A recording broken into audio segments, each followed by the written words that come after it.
me to wear headphones or are we No, good? you're good. We are here. This is Tell the Truth Sports Radio, and I'm a guy that has the two best sports documentaries of all time. Thadeues Matulla, welcome to the show. I'm so happy to have you. Thank you. I'm really thrilled to be back with you, Ron. You know, this is what, the third, maybe fourth time? Yes. Yeah. And for the 16th straight year, I think I watched that SMU documentary, man. It was one of the best that and the Boz were two of the best documentaries I've ever seen. Where did you get the idea to do the SMU documentary? So my father is, or was, he's retired now, but has been a SMU professor my entire life up until like 2 years ago when he turned 80.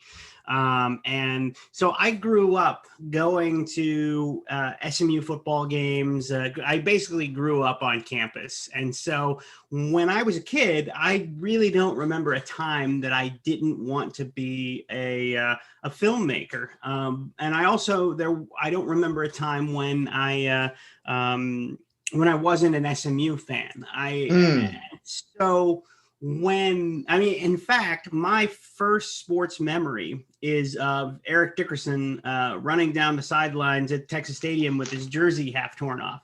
Yes. And so when I was about 8 years old, not about, sorry, I'm just no, I don't want that view. I was trying to trying to make it easier on me visually what I was seeing here. You're fine. When I was 8 years old, SMU got the death penalty. There we go. Now I put you full on my screen. All right. I'm only at you. I am not looking at myself. It is not awkward anymore. Okay. But yeah, so SMU got the death penalty when I was 8, and it was like I had my heart ripped out. You know, when you're 8 and younger, it's when everything is really uniquely yours in a way that is not the case as you get older. And so something very special to me was taken away from me, and they said we were cheaters. And back when you're that age, a year is like a decade, 2 years is forever. And so for forever, I didn't have one of my favorite things every Saturday in the fall, and it was really devastating. And so knowing then that I wanted to be a filmmaker, I always thought I wanted to tell that story. I wanted to make a film about that and learn about it and dig in. And I had always intended for it to be a film, a traditional movie, and not a documentary. Not that I had anything against it being a documentary. I just didn't think of it that way. And it wasn't until at a certain point in my adulthood when I hadn't done a film in a while, and I was like, you know what, I gotta do another film or stop calling myself a filmmaker. And that's how all of a sudden it came into my head that I want to talk to all of these people anyway. Why not bring a camera? And so there was no 30 for 30 when we started that. I mean, 30 for 30 existed, but it wasn't. But no films had come out. It was. And it wasn't a part of the public consciousness at all. And so I started that completely independently. And then through serendipity, the universe conspiring in my favor.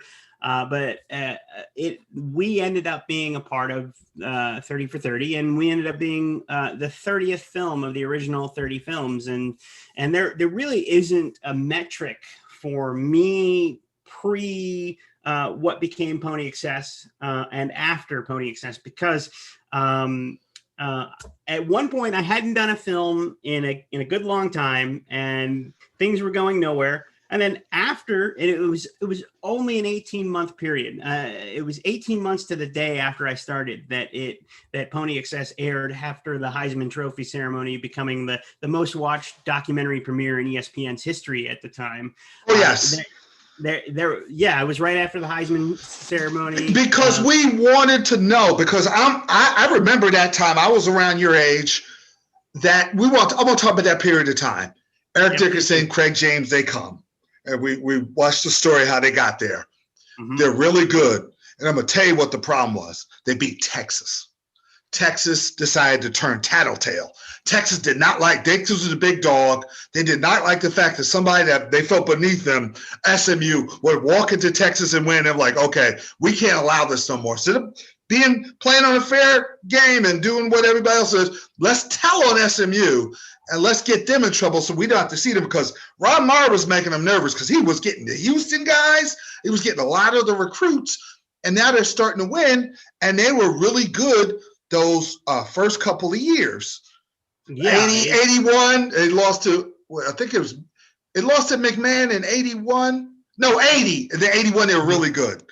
Mm-hmm. Yeah, for sure. Yes. 81 was a polyester bowl. They didn't make it because Ron Meyer left. Right. 80 was when they lost to the Holiday Bowl, which I used to love the Holiday Bowls in San Diego. Mm-hmm. They were some of the coolest bowls. And then I want to talk about the 82 season. They kicked butt. They shouldn't have tied Arkansas. I remember watching that Arkansas game when I was a little kid. I remember Dickerson. I'm going to tell you, the one guy that doesn't get noticed is that McElhaney. That was a slick option throwing quarterback. He knew how to run that option. People see Lamar Jackson now. That guy he was short, he was slick, and the option at that time is like the spread offense now. Mm-hmm. And no one ran it as good as now Switzer. We'll talk later about him. Switzer ran it really good with Oklahoma, but SMU ran that to the ground with James and Dickerson and McElhaney. And you didn't know if McElhaney was going to keep it or pitch it at the last minute. It was just a beautiful offense to watch. Oh, yeah, you're exactly right. And Lance McElhaney, he is the all-time winningest quarterback in the Southwest Conference, history of the conference. Yeah. So, but it's amazing because Ron Meyer, he left SMU and went to New England, and then after he was in New England, he was with the Colts. Now, here's the crazy thing: the Colts were, his last year, Ron Meyer's last year with the Colts. They started losing, and they were losing a lot, and like the week he got fired, he had called Lance and said, I need you here next week. so Lance, after being a real estate agent for a few years, almost had his call up to the NFL. I did not know that. Now, this is a question I've been wanting to ask you for years. Mm-hmm. Say, for instance, the NCAA did the right thing, and because you only had a tie. Now, we have SMU. We're going to put SMU in the Sugar Bowl. We're going to have Eric Dickerson and Craig James versus Herschel Walker in the finals, 1 versus 2, and have it play out. Mm-hmm. Have you ever thought about that? Herschel Walker, Eric Dickerson for the whole thing. So yes, that would have been so amazing. And here's the thing. Dickerson should have won the Heisman that year. Yes. And you had something like where he only had a few hundred yards left. I haven't looked at the stats lately, but he had only maybe 100 or 200 yards less than Herschel Walker, but he had it on like less than half the carries, and he was splitting time with Craig James in the backfield. I mean, they would switch off every other drive who was the feature back. I mean, not even like who was hot. It was just every drive they switched between him and McElhaney. So that would have been an incredible game. And I don't think SMU would have lost to anybody that year. No. And it's just, I mean, so Penn State is the one who ended up winning the national championship that year. And that was a sympathy vote because at that point, Joe Paterno had never won one. So they wanted to make sure that, and even then Joe Paterno was considered old. He had been in college football forever. And no way would SMU have lost to Penn State or Georgia, or they were the best team in college football that year. And I know you're about to say something, Ron, but I'm gonna say this. I honestly feel they would have never gotten the death penalty had they won the national championship that year. Very good point. Because Very good point. They would have been back into the blue blood, program, and then the sheer level of support wouldn't have allowed the NCAA to damage the cash cow Yeah. as much as they did. But by them not being national champions, they still were seen as this, parochial type school. So anyway, Ron, you were about to ask me something before I. Okay, Coach Collins. That was the beginning of the end, because that's where you kept getting in trouble with the NCAA with the one player that I thought Eric Dickerson was going to beat up. Now, I forgot the guy's name. I think he ended up passing. That was a bad recruit. David Stanley. And that was the beginning and the end. I think the most, and you had it like a drama movie. This is why I loved it so much. You had it toward the death penalty. You were steering the movie toward there. But the most damning thing was that envelope. When he looked at the envelope and he took his glasses, I said, "Oh my gosh, I can't believe that was on TV." And you had the Dallas Morning News there because you were in Dallas, and that was the end right there. Yeah. I mean, that was on WFAA Channel 8, and the amazing thing is, that there's a line that Dale Hansen has in our movie about that point where he says, all he had to do was say, "I'm glad you asked. I sent him an insurance form." Now, the funniest thing, so Ron, before Pony Excess came out, I had not been involved in anything as successful as Pony Excess. And so after it came out, the amount of people that would come up to me and talk to me and conversations with you and other radio personalities, etc., it was all great. It was all amazing. But when I really knew that this had pierced the public consciousness was when I was like walking through the airport in Philly. And I walk by one of the airport bars and I hear from the bar someone saying, all he had to do was say, "I sent him an insurance." Yes. and we would have to start all over. I stopped dead in the middle of the terminal. I walked over. I'm like, "Were you just quoting Pony Excess?" And like, "Yeah, what a good movie." And I'm like, "I know, it's pretty good, right?" And like, I didn't tell them that. Do you remember? I was at Buffalo Wild Wings one time, and I'm looking up, and the Pony Express is on, and I text you. I said, "Dude, your movie is on while I'm eating. It's in this." So I was like, "Wow!" And I told the waitress, I said, "I know that guy who's the movie director of this."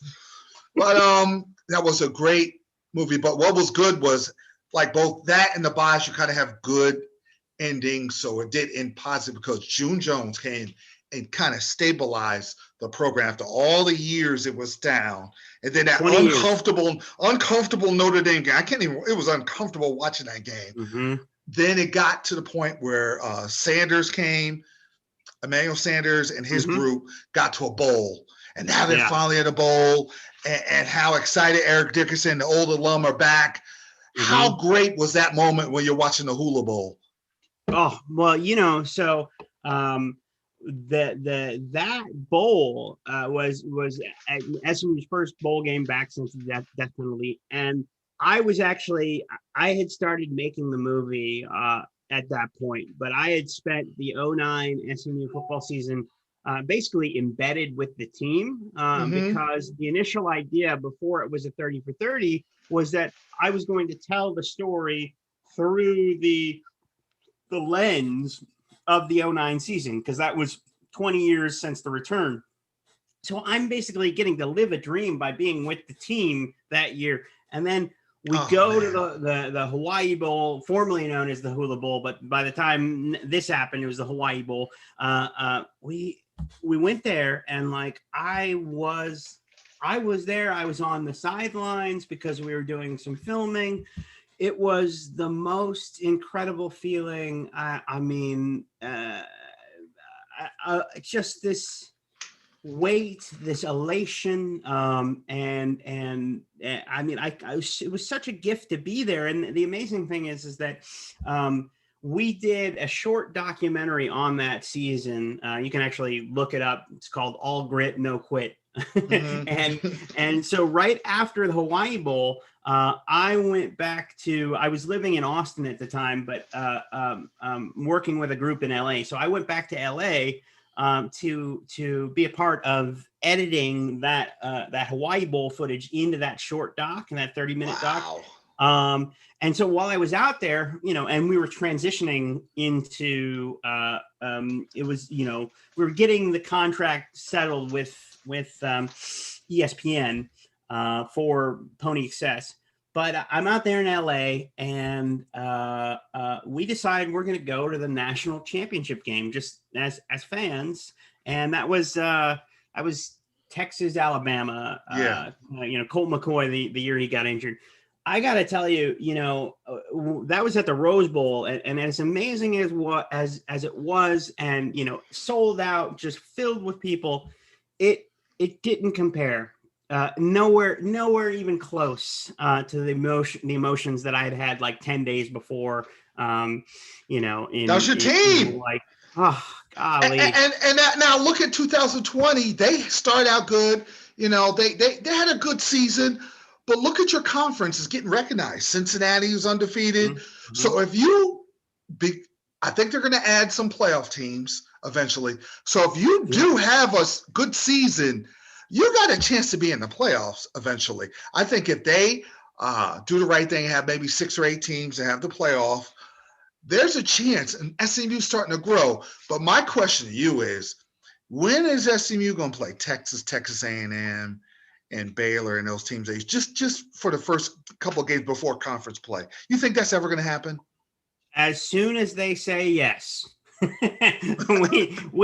We've had plenty of seasons where we've played Baylor and played Texas Tech, but A&M and UT have just refused to play us since the Southwest Conference fell apart, because for them it's a lose-lose situation.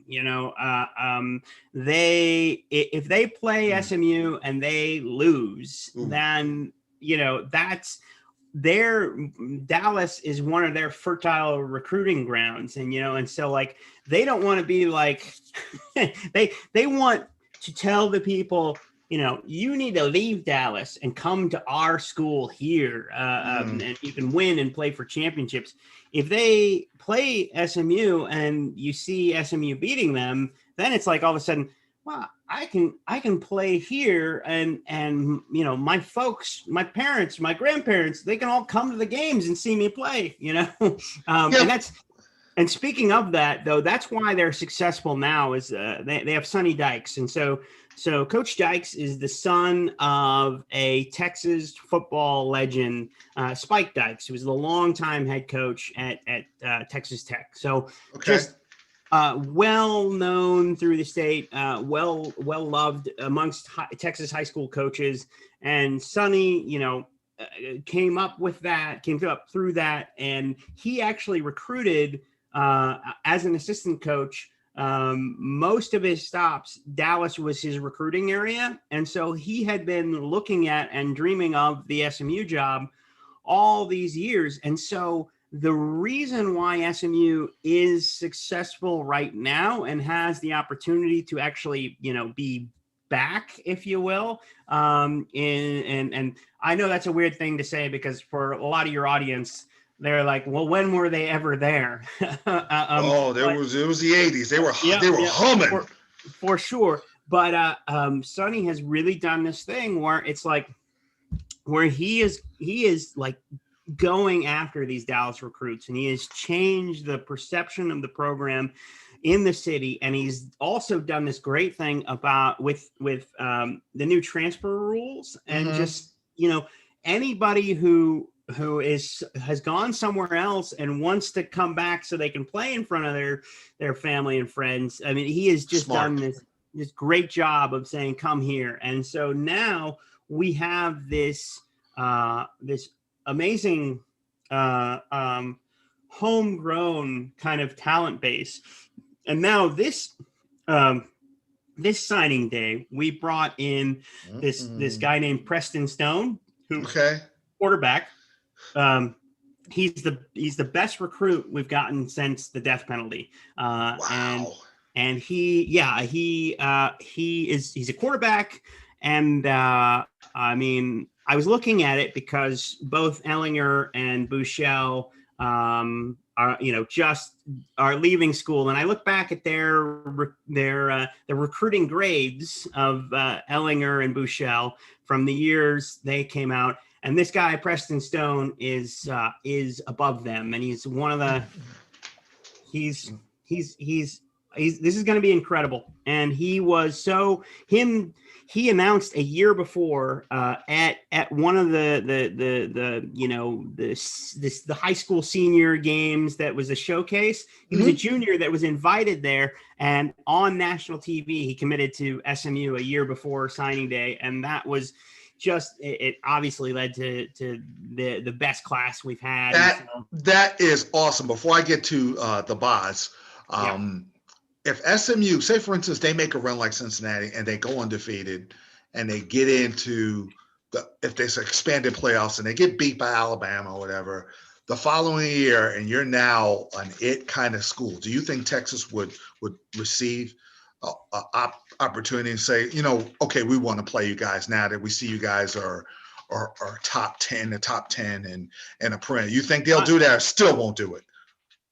I would hope so. It's strange for me. I lived in Austin for 14 years. I'm now back living in Dallas. Probably the biggest reason that I'm back living in Dallas is I could never become a Longhorns fan because of my early, they were the Yankees, they were the empire, and you wanted your group to be able to beat them. And so I could never become a fan, even though I love college sports. I love all sports, and they were right down the road. But like I would hope that they would. I mean, the first time I met Coach Dykes in his office, he said, and this was before we've gone on these 2 years of having these great records. Like right before these 2 years, I sat down with him.